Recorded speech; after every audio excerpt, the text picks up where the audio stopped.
Hello, Queenie. And for my last question, do you feel na you're one of the official members of Destiny? Napakasaya ko po. Kasi po, nung mga araw po hindi ko pa nga nalaman, padating pa lang po yung panahon na to, yung mga magulang ko po, talagang inaangat po nila ako na kaya ko po ito.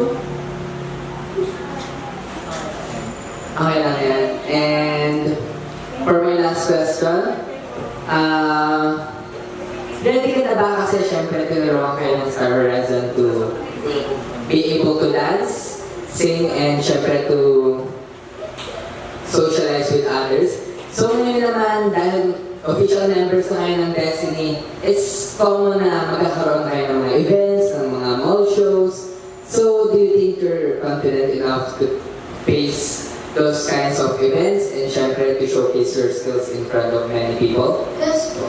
Kasi pinasok ko po ito ng may confident din po ako at gusto ko pong simula at gusto ko din po sila makita pa talaga ng mga tao kung ano meron po akong binigay po bigay sa akin. Thank you, and that's our official member, talaga mga high-spirited guys. Thank you.